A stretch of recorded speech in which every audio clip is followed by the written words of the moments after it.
আওয়ামী লীগের গোপন বৈঠক মামলায় শিমুলের 4 দিনের রিমান্ড। ব্রেকিং নিউজ, তারেক রহমানকে ঠেকাতে জামায়াতের ষড়যন্ত্রের অভিযোগ বুলুর।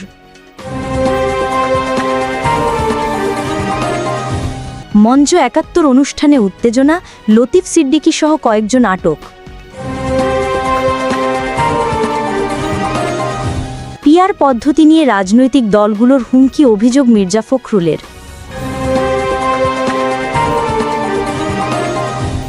এতক্ষণ শুনছিলেন সংবাদ শিরোনাম, এবারে বিস্তারিত। ব্রেকিং নিউজ, বিএনপি মহাসচিব মির্জা ফখরুল ইসলাম আলমগীর অভিযোগ করেছেন, আগামী জাতীয় সংসদ নির্বাচনে সংখ্যানুপাতিক প্রতিনিধিত্ব বা পিআর পদ্ধতি নিয়ে কিছু রাজনৈতিক দল ভয়ঙ্কর হুমকি দিচ্ছে এবং অত্যন্ত জোরাজোরি করছে। বুধবার রাজধানীর জাতীয় প্রেস ক্লাবের জহুর হোসেন চৌধুরী হলে বর্ষিয়ান রাজনীতিক কাজী জাফর আহমেদের ১০ম মৃত্যুবার্ষিকী উপলক্ষে আয়োজিত সভায় তিনি কথা বলেন। ফখরুল অভিযোগ করেন, আওয়ামী লীগ দেশের সব কিছু ধ্বংস করে দিয়েছে, নষ্ট করেছে, মানুষের মন মানসিকতাও পরিবর্তন হয়ে গেছে। তিনি বলেন, কোনোদিন রাজনীতিতে হতাশ হইনি, সবসময় সবাইকে সাহস দিয়েছি, তবে এখন হতাশার ছায়া দেখা যাচ্ছে। তিনি ক্ষোভ প্রকাশ করে বলেন, যেদিকে তাকাই দেখি দুর্নীতি, দুর্নীতি আর দুর্নীতি। আগে ঘুষ দিতে লাগতো ১ লাখ টাকা, এখন দিতে হয় ৫ লাখ। কোনো অফিস আদালতে যাওয়া যায় না ঘুষ ছাড়া। বিএনপি মহাসচিব আরও বলেন, অভ্যুত্থানের মধ্য দিয়ে ফ্যাসিবাদ থেকে মুক্ত হয়ে গণতন্ত্রে যাওয়ার পথে সংস্কারের মধ্যে নির্বাচনের একটি তারিখ ঘোষণা হয়েছে। আমরা যারা আন্দোলন করেছি সবাই মিলে সংস্কারের ৩১ দফা দিয়েছি এবং সেই সবগুলো দফাই অন্তর্ভুক্ত রয়েছে। ফখরুল বলেন, আমরা প্রথম থেকেই সংস্কারের পক্ষে ছিলাম, কারণ বিদ্যমান রাষ্ট্র কাঠামোর ভেতর গণতন্ত্রকে প্রতিষ্ঠা করা সম্ভব নয়। তাই আমরা সংস্কার কমিশন এবং অন্তর্বর্তী সরকারকে সহযোগিতা করছি। কোথাও বাধা সৃষ্টি করিনি, বড় কোনো দাবি তুলে রাজপথে নামেনি। তবে তিনি দুঃখ প্রকাশ করে বলেন, আজ কিছু রাজনৈতিক দল পরিকল্পিতভাবে নির্বাচন বানচালের চেষ্টা করছে। তারা এমন দাবি তুলছে যা মানুষের কাছে একেবারেই নতুন, অপরিচিত। মির্জা ফখরুলের ভাষায়, সংখ্যানুপাতিক বা পিআর পদ্ধতি সাধারণ মানুষ বোঝে না, বুঝতে সময় লাগবে, তবে এটি খুবই কঠিন। ব্রেকিং নিউজ, বিএনপির ভাইস চেয়ারম্যান বরকতুল্লাহ বুলু বলেছেন, আগামীতে তারেক রহমান যাতে প্রধানমন্ত্রী নির্বাচিত হতে না পারেন সেজন্য ষড়যন্ত্র শুরু করেছে জামায়াতে ইসলামী। বুলু অভিযোগ করেন, স্বাধীনতা বিরোধী এই রাজনৈতিক দল পিআর পদ্ধতির অজুহাতে নির্বাচন বানচালে ষড়যন্ত্র করছে। তবে তিনি দৃঢ় কণ্ঠে বলেন, তাদের এই চেষ্টা বাস্তবায়ন হবে না, কারণ দেশের মানুষ এখন নির্বাচনমুখী হয়ে গেছে। বুধবার সন্ধ্যায় কুমিল্লার ১৪ গ্রাম এইচজে মডেল সরকারি পাইলট উচ্চ বিদ্যালয় মাঠে উপজেলা ও পৌর বিএনপির দ্বিবার্ষিক সম্মেলনে প্রধান অতিথির বক্তব্যে তিনি এ মন্তব্য করেন। তিনি বলেন, পিআর টিআর বুঝি না, আগে যে পদ্ধতিতে নির্বাচন হয়েছে সেই পদ্ধতিতেই জাতীয় সংসদ নির্বাচন হতে হবে, অন্যথায় দেশের মানুষ প্রতিরোধ গড়ে তুলবে। বুলু স্মরণ করিয়ে দেন, ১৯৯৬ সালে জামায়াত আওয়ামী লীগের সঙ্গে জোট করে দেশে ১৭৩ দিন হরতাল পালন করেছিল। খালেদা জিয়ার বিরুদ্ধে নির্বাচনে দাঁড়িয়ে তারা মাত্র ৩টি আসনে জয় পেয়েছিল। তিনি আরও বলেন, ১৯৪৭ সালে জামায়াত পাকিস্তানের পক্ষে ভোট দেয়নি, তারা অবিভক্ত ভারতের পক্ষে ভোট দিয়েছিল। তাই জামায়াত কখনো দেশের পক্ষে থাকে না, বরং সবসময় দেশের বিপক্ষে কাজ করে। বর্তমান নির্বাচন নিয়েও তারা ষড়যন্ত্রের অংশ হিসাবে পিআর পদ্ধতিকে সামনে এনেছে। বরকতুল্লাহ বুলু বলেন, ডক্টর ইউনুস দেশের জনগণের কথা বুঝতে পেরে আগামী ফেব্রুয়ারিতে জাতীয় সংসদ নির্বাচন ঘোষণা দিয়েছেন। তিনি আশা প্রকাশ করেন, নির্ধারিত সময়ে নির্বাচন অনুষ্ঠিত হবে। একটি নির্বাচিত সরকারই দেশে শৃঙ্খলা ফিরিয়ে আনতে পারবে। তিনি আরও বলেন, নির্বাচিত সরকার ছাড়া দেশে সুশাসন আসবে না। নির্বাচিত সরকার ক্ষমতায় গ্রহণ করলে আওয়ামী লীগের আমলে পাচারকৃত অর্থ দেশে ফেরত আনা সম্ভব হবে। বুলু জোর দিয়ে বলেন, খালেদা জিয়ার মতো নেত্রী আর হয় না, একমাত্র খালেদা জিয়া দেশের জন্য নিজের জীবন বিসর্জন দিতে প্রস্তুত।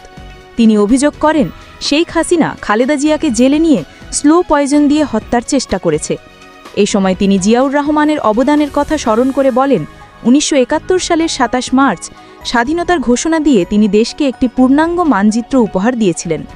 সম্মেলনে সভাপতিত্ব করেন ১৪ গ্রাম উপজেলা বিএনপির আহ্বায়ক মোহাম্মদ কামরুল হুদা। সঞ্চালনা করেন সদস্য সচিব ইঞ্জিনিয়ার শাহ আলম রাজু। উদ্বোধন করেন কুমিল্লা দক্ষিণ জেলা বিএনপির আহ্বায়ক জাকারিয়া তাহের সুমন। বিশেষ অতিথি হিসাবে উপস্থিত ছিলেন বিএনপির কুমিল্লা বিভাগীয় সাংগঠনিক সম্পাদক অধ্যাপক সেলিম ভুইয়া, শিল্প বিষয়ক সম্পাদক আবুল কালাম, কেন্দ্রীয় সহসাংগঠনিক সম্পাদক মোস্তাক মিয়া, কুমিল্লা মহানগর বিএনপির সভাপতি উদ্বাতুল বারী আবু এবং কুমিল্লা দক্ষিণ জেলা বিএনপির সদস্য সচিব আশিকুর রহমান মাহমুদ ওয়াসিম। ব্রেকিং নিউজ, আওয়ামী লীগের গোপন বৈঠক, গ্রেপ্তার হওয়া শিমুলের 4 দিনের রিমান্ড মঞ্জুর করেছে আদালত। রাজধানী ঢাকায় আওয়ামী লীগের নেতাকর্মীদের গেরিলা প্রশিক্ষণের অভিযোগে ভাটারা থানার সন্ত্রাস বিরোধী আইনের মামলায় গ্রেফতার হন হোজাইফা সলমান শিমুল। বুধবার বিকেলে তদন্ত কর্মকর্তা ডিবির গুলশান বিভাগের পরিদর্শক মোহাম্মদ জেহাদ হোসেন আদালতে শিমুলকে হাজির করে 7 দিনের রিমান্ড আবেদন করেন। রাষ্ট্রপক্ষ থেকেও রিমান্ডের জোর দাবি করা হয়। তবে শুনানি শেষে ঢাকার মেট্রোপলিটন ম্যাজিস্ট্রেট আরিফুল ইসলামের আদালত 4 দিনের রিমান্ড মঞ্জুর করেন। বিষয়টি নিশ্চিত করেছেন অতিরিক্ত পাবলিক প্রসিকিউটর মোহাম্মদ শামসুদ্দোহা সুমন। মামলার অভিযোগে বলা হয়, গত 8 জুলাই বসুন্ধরা সংলগ্ন কেবি কনভেনশন সেন্টারে নিষিদ্ধ ছাত্রলীগ একটি গোপন বৈঠকের আয়োজন করে। সকাল 10টা থেকে সন্ধ্যা পর্যন্ত চলে এই বৈঠক। সেখানে অংশ নেয় 300 থেকে 400 জন। তাদের মধ্যে ছিলেন নিষিদ্ধ ছাত্রলীগ, আওয়ামী লীগের নেতাকর্মী এবং অবসরপ্রাপ্ত সরকারি কর্মচারীরাও। তারা বৈঠকে সরকার বিরোধী স্লোগানও দেন। পরিকল্পনায় বলা হয়, ক্ষমতাচ্যুত প্রধানমন্ত্রী শেখ হাসিনার নির্দেশ পেলেই সারা দেশ থেকে লোকজন ঢাকায় সমবেত হবেন। তারা ঢাকার শাহবাগ মোড় দখল করে অস্থিতিশীল পরিস্থিতি তৈরি করবেন, আতঙ্ক ছড়াবেন এবং শেখ হাসিনার প্রত্যাবর্তন নিশ্চিত করবেন। ওই ঘটনায় গত 13 জুলাই ভাটারা থানার উপপরিদর্শক জ্যোতির্ময় মণ্ডল সন্ত্রাস বিরোধী আইনে মামলা করেন। এ মামলায় মেজর সাদিকুলের স্ত্রী সুমাইয়া জাফরিন সহ আরও অনেকে রিমান্ড শেষে বর্তমানে কারাগারে আটক আছেন। ব্রেকিং নিউজ, ঢাকা রিপোর্টার্স ইউনিটিতে উত্তেজনা। আওয়ামী লীগের সাবেক মন্ত্রী ও কাদির সিদ্দিকীর ভাই আব্দুল লতিফ সিদ্দিকী সহ কয়েকজনকে আটক করেছে পুলিশ। বৃহস্পতিবার দুপুর 12টার দিকে ডিআরইউ প্রাঙ্গণে এই চাঞ্চল্যকর ঘটনাটি ঘটে। ঢাকা মহানগর পুলিশের অতিরিক্ত উপপুলিশ কমিশনার হাফিজ আল আসাদ জানিয়েছেন, আটক ব্যক্তিদের শাহবাগ থানায় নেওয়া হবে। শাহবাগ থানার উপপরিদর্শক রাশেদ বলেন, এখন তাদের থানায় নেওয়া ছাড়া আর কোনো উপায় নেই। পরে সিনিয়র কর্মকর্তারা সিদ্ধান্ত নেবেন। এদিন সকালে ডিআরইউর শফিকুল কবির মিলনায়নে আমাদের মহান স্বাধীনতা যুদ্ধ এবং বাংলাদেশের সংবিধান শীর্ষক গোলটেবিল বৈঠকের আয়োজন করে সংগঠন মঞ্চ ৭১। অনুষ্ঠানে প্রধান অতিথি হওয়ার কথা ছিল ডক্টর কামাল হোসেনের, তবে তিনি আসেননি। বীর মুক্তিযোদ্ধা গোলাম মুস্তাফা বলেন, আমি একজন অংশগ্রহণকারী হিসেবে এসেছিলাম। দলমত নির্বিশেষে সব মুক্তিযোদ্ধাকে আমন্ত্রণ জানানো হয়েছিল। আমরা অনুষ্ঠান শুরু করি, কিছুক্ষণ পর লতিফ সিদ্দিকীও আসেন। কিন্তু হঠাৎই ২০-২৫ জন যুবক অনুষ্ঠানস্থলে ঢুকে হট্টগোল শুরু করে। যদিও তারা কারোর গায়ে হাত দেয়নি, তবে চারদিক থেকে ঘিরে ফেলে। দুপুর 12টার দিকে এডিসি আসাদের নেতৃত্বে পুলিশ লতিফ সিদ্দিকী সহ কয়েকজনকে পুলিশ ভ্যানে তুলে নিয়ে যায়।